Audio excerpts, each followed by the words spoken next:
Sí, tienen la investidura. Eso es más fácil que gobernar. Este gobierno durará lo que tarde en llegar la primera negociación de presupuestos. A ver cómo lo sacan con Pablo Iglesias. Bueno, ya hay presupuestos, pero serán seguro los últimos de la legislatura. Sánchez los estirará hasta las elecciones. Lo bueno de los ríos de tinta que corren sin poso alguno en la prensa española es que lo hacen en forma de marea. Como vienen, se van. Y aquí no ha pasado nada. Eso es también lo malo, que se olvida cómo contribuyen a crear un clima negativo y contra el contrario. Pero mientras, el gobierno sigue aprobando leyes más que en otras legislaturas. Hoy hablamos de la estabilidad. El quinto párrafo, un podcast de Infolibre. Con Daniel Basteiro. Bienvenidas, bienvenidos al quinto párrafo, una conversación de Infolibre para quienes van más allá del titular. Soy Daniel Basteiro, el director de Infolibre, y si estás escuchando este podcast es gracias a las socias, gracias a los socios que apoyan el periodismo de investigación y los artículos en profundidad. Sobre estos temas, que no se agotan en un tuit, sobre cómo se investigan también, charlo más o menos cada semana con periodistas que los conocen muy a fondo. Es el caso de Antonio Ruiz Valdivia, que es el corresponsal político de Infolibre. Bienvenido. ¿Qué tal, Antonio? Muchísimas gracias por la invitación. Muy bien y preparados para desgranar los presupuestos. A ello vamos. Con Antonio vamos a hablar de presupuestos y de qué significa hoy en día la estabilidad política, ese tan ansiado bien político y social en España. Pero antes nos vamos a poner en situación de la mano de Samuel Martínez. Reconózcalo, sus presupuestos son puro cálculo electoral. Ayer ustedes dijeron que los presupuestos generales del Estado que va a traer el Gobierno a esta Cámara son unos presupuestos antisociales. Usted necesita el dinero, que es de todos los españoles, para comprar voluntades. Es decir, en 4 años vamos a haber revertido todos los recortes en el Sistema Nacional de Dependencia que ustedes perpetraron cuando gobernaban este país.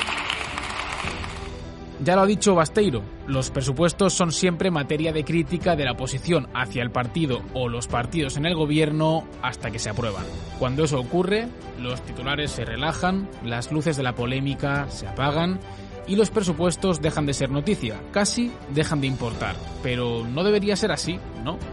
Ya me respondo yo, no. Así que vamos a ver de forma muy rápida, antes de que profundicen Basteiro y Ruiz Valdivia, a qué se van a destinar estos presupuestos generales del Estado.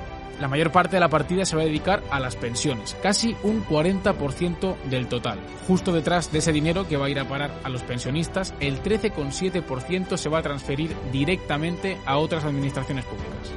El 6,4% se va a destinar al pago de la deuda pública y, ojo, también al gasto en defensa, que se incrementa un 26% de acuerdo con el clima bélico imperante en Europa.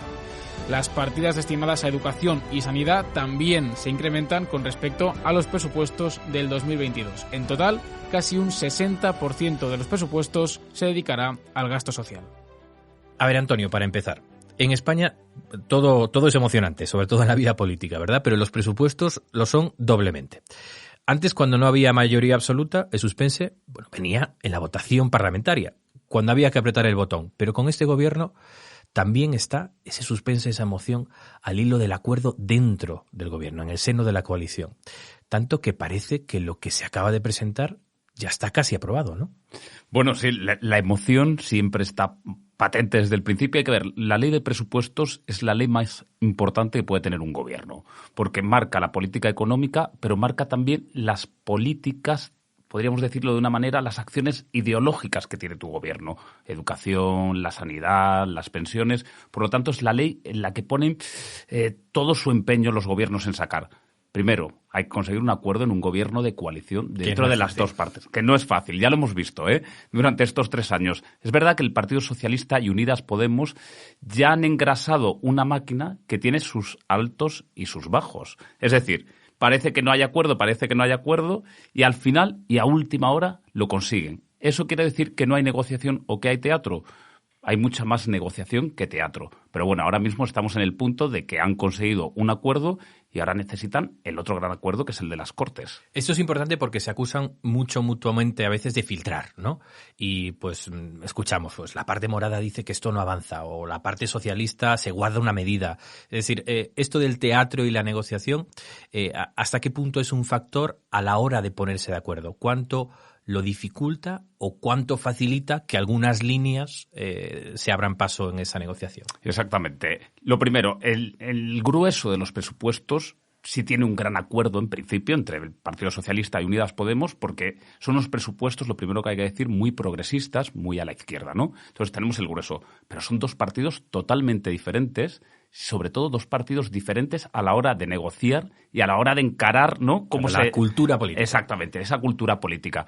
El Partido Socialista es un partido que podríamos decirlo de alguna manera, que no les suene mal a algunos, pero un establishment negociador, más a puerta cerrada, más llevarlo todo muy preparado, muy trabajado, darlo a conocer ya cuando está pactado. En cambio, Unidas Podemos, que es el socio minoritario, tiene una cultura más apegada a los medios y una cultura, además, que ellos están convencidos de que tienen que hacer ruido porque es necesario para presionar al Partido Socialista. Y es verdad que en algunas ocasiones es más que necesario que esto suceda para lograr que el PSOE llegue a unas medidas que a lo mejor hasta hace unos meses no tenía ni se planteaba, como hemos visto con el impuesto a las grandes fortunas. Eso es. En uno de tus artículos decías que estos presupuestos apuntalan la legislatura más estable desde la de 2011. ¿Por qué? Vamos, este gobierno cuando nace con una etiqueta que le pone la derecha y le ponen en algunos sectores del Partido Socialista, que es el gobierno Frankenstein. Es decir, un gobierno que parece muy débil.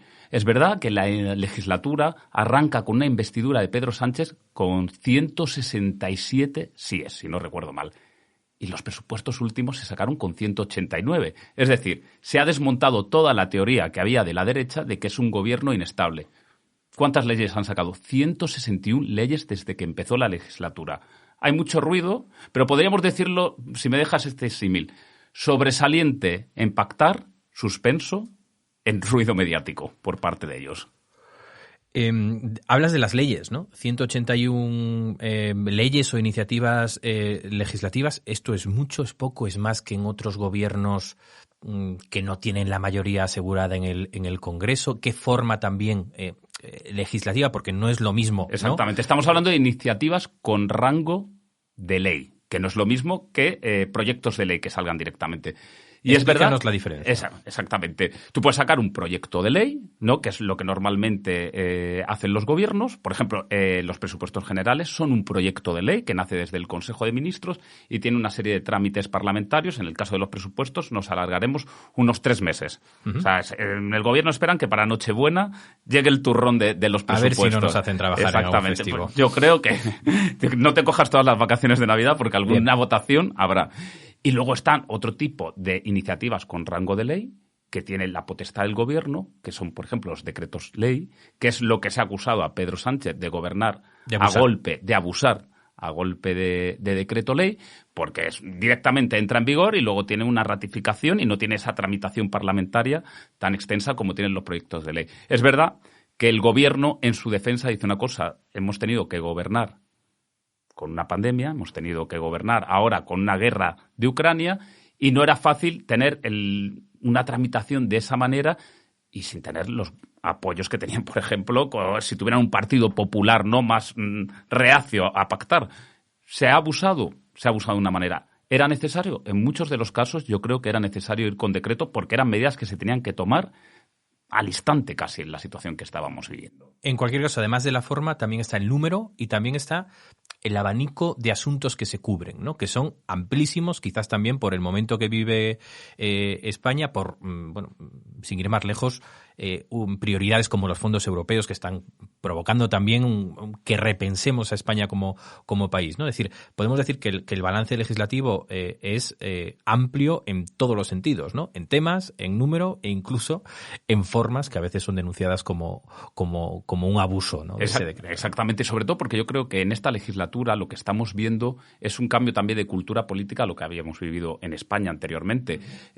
Teníamos aquella legislatura que yo pongo de referencia desde el año 2011, que es la de la mayoría absoluta del Partido Popular. la última gran mayoría absoluta que se vive en España, crisis del bipartidismo, se gobernaba con sus diputados Mariano Rajoy, no tenía que negociar con nadie, eran también unos años muy duros de la crisis, pero vamos... la oposición se quejaba, pero sabía que no llegaba a ningún sitio. Exactamente, y él llegaba. Y lo que quería Mariano Rajoy se aprobaba. O sea, de hecho, el Parlamento, con esa mayoría absoluta, pues tenía una función, no quiero decir de teatro, pero sí podemos decir exactamente. Después llega la legislatura de Mariano Rajoy, en la que tiene que pactar externamente con Ciudadanos y con la abstención del Partido Socialista, y a pesar de que Rajoy tiene esa imagen que ha vendido de hombre de Estado, tranquilo, conservador, fue una legislatura muy inestable. De hecho, acabó con una moción de censura por parte del Partido Socialista. Después de negociar unos presupuestos que se aprobaron en junio, ¿no? Fíjate cómo llega a ser la situación que el gobierno que nace tras la moción de censura es el que tiene que aprobar los presupuestos de Cristóbal Montoro, porque estaban todavía en el último trámite.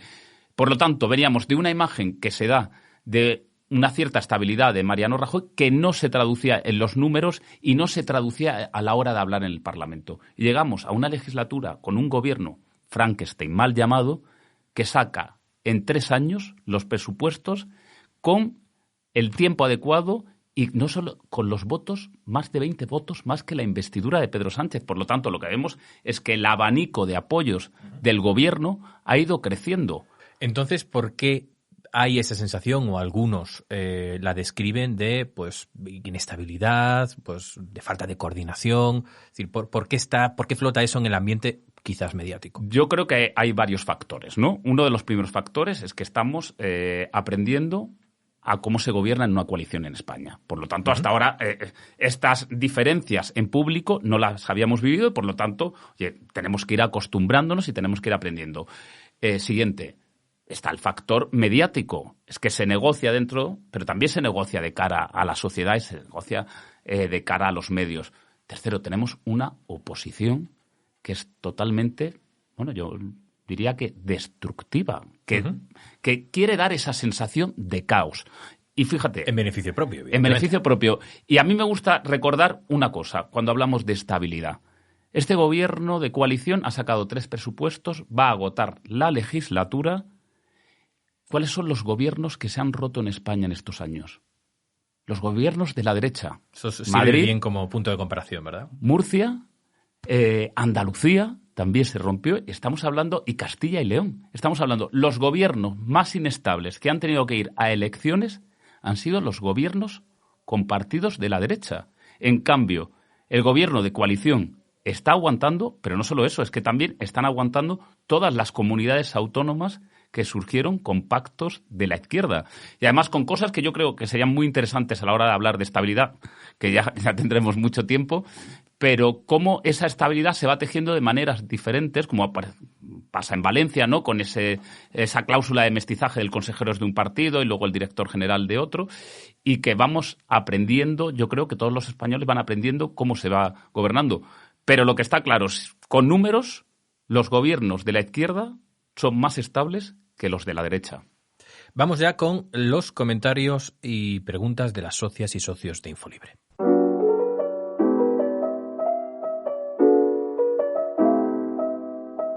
Se presenta como Leandro y dice, textualmente, es complicado hablar de algo tan raro como un gobierno negociado en España, pero sucede gracias a Podemos.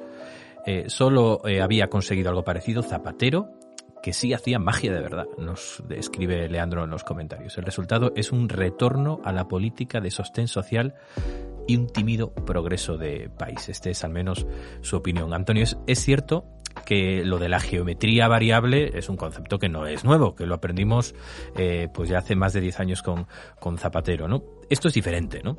Sí, es diferente. Es verdad que Zapatero fue pionero en esa geometría variable y es verdad que Podemos bebe mucho de las ideas de Zapatero, aunque sea de otro partido. Se llevan bastante bien. Se llevan bastante bien, exactamente. Y yo creo que es una gran fuente de inspiración para Podemos todo lo que hizo Zapatero. ¿Cuál es la diferencia ahora? Que el Parlamento es el más fragmentado que ha tenido la historia de España. Por lo tanto, ahora tienes que multiplicar las formas de negociar, porque además negocias con una serie de partidos que son muchos más, pero es que esos partidos tienen facciones que no están de acuerdo en sí, empezando por el propio Podemos, empezando también dentro del propio Partido Socialista, con las diferentes comunidades autónomas y con lo que podemos ver, los grupos plurales. Por lo tanto, tienes que articular unas mayorías muy difíciles porque no solo tienes que jugar o negociar, por ejemplo, partidas más ideológicas. Digo ideológicas con el dinero de, oye, yo quiero un poquito más en sanidad, yo lo quiero más en educación, lo quiero... Sino tienes que tener esa variable ideológica, tienes que tener una variable territorial muy importante en España. Luego, porque recordemos que el gobierno hoy lo venden aquí en Madrid, pero mañana lo más importante son las ruedas de prensa en todas las delegaciones del gobierno. ¿Cuánto me ha tocado? Exactamente, porque aquí la gente luego lee El Faro de Vigo, La Voz de Almería, o sea, la gente quiere saber lo que le toca a ellos también.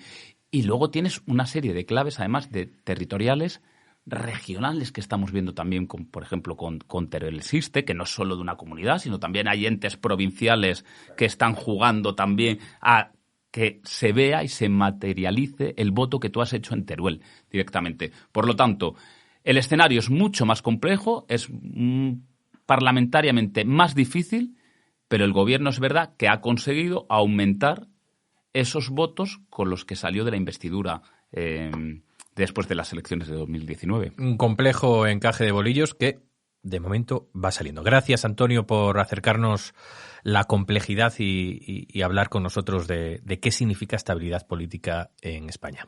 Gracias por la invitación y nada, aquí estamos para explicar la estabilidad las veces que haga falta. Te llamaremos pronto. Gracias a ti y a los y las que nos estáis escuchando, gracias por acompañarnos en el quinto párrafo. Gracias por ir más allá del titular. Si sois socias o socios, sabed que esto es gracias a vuestro apoyo. Y si no lo sois, os esperamos. Solo con vuestro compromiso podremos seguir trabajando en historias como esta.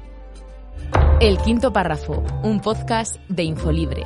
Con la participación de Samuel Martínez, producción Juan Rodríguez, edición y montaje José Manuel Lastra.